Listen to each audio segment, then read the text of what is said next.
Are screens stealing your child's future? Let's talk about the surprising effects of excessive screen time, from developmental delays and poor sleep habits to tech addiction that's reshaping the attention spans of our children. This is not about banning technology.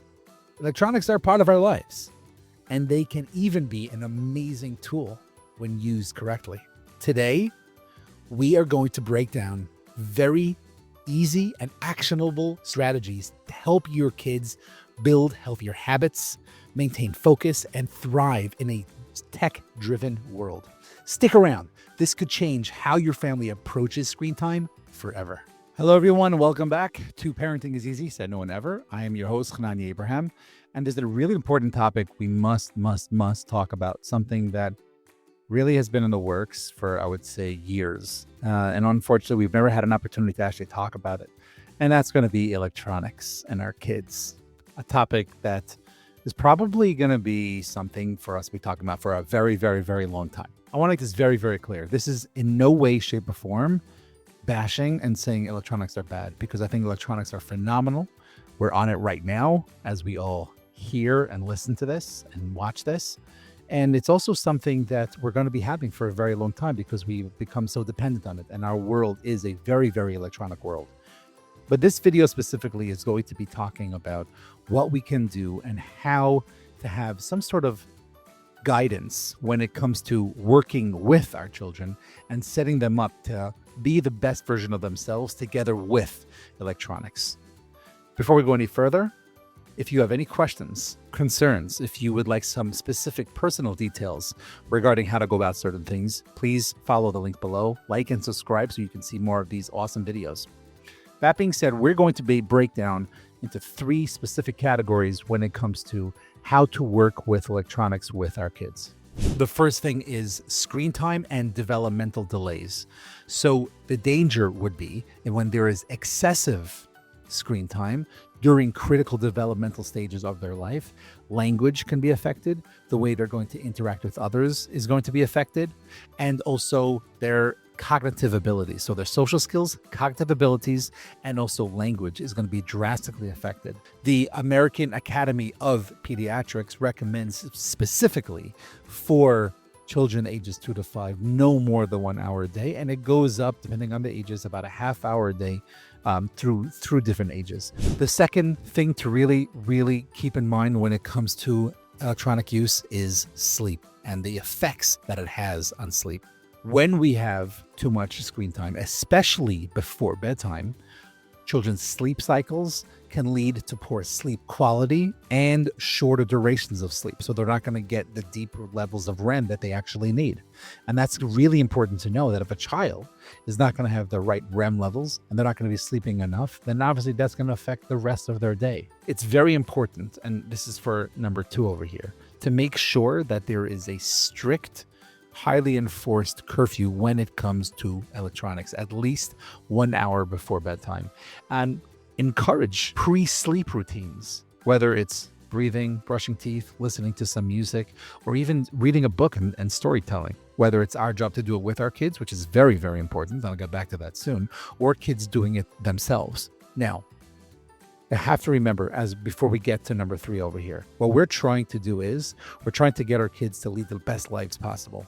As much as we want them in our houses and they should be with us all the time, everywhere, but our job as parents is to make sure that our kids are the best versions of themselves. And sometimes what that takes is a little more work from us. So if it means that you get a little less screen time, you get a little less playing time or downtime so that you can read a book with your child so they see this is what we do and this is mommy and me time, that's amazing. And that's going to plant the seeds for such a healthy, developmental, and emotionally healthy child when we do things with our children. Don't do it on a screen. Do it in a book. Do it in a game. Play tic-tac-toe. Play hangman. But put yourself in a place to help your kid out, not by showing them, but by teaching them, by you modeling it for them. So read a book with them, do certain things with them, let them know that mommy and daddy, we have things that we do to not be on electronics at all time. When we have prolonged electronic or iPad use, that can overstimulate the brain's reward system. It can lead to dependency in general and shorter attention spans and the need for more. Have you ever had it when your kid is on a game and then you say 2 more minutes before bed? Okay, yeah, no problem, 2 more minutes. And then they don't listen and it's 20 minutes later. And then what do? You shut off the TV or you take with the iPad. What's the first thing that they do? They start screaming and wailing. They go crazy. Why is that? That's because the brain is attached to it and therefore they want it more. And similar to someone that might be on drugs, the same exact concept is when you take it away from them, they react in a certain way.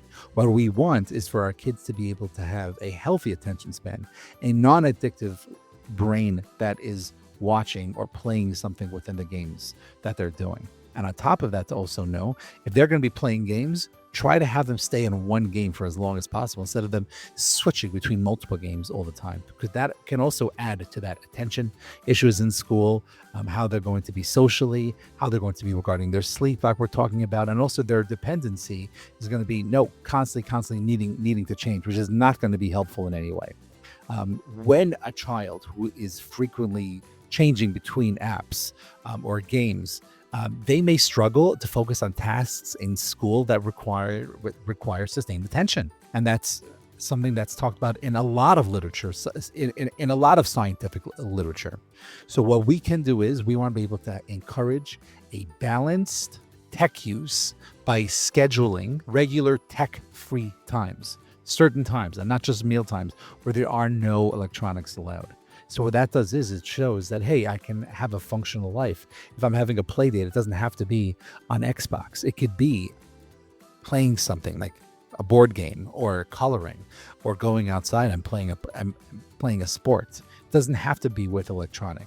So I think the overall thing to understand when it comes to electronic is that there is no one way to go about doing these things.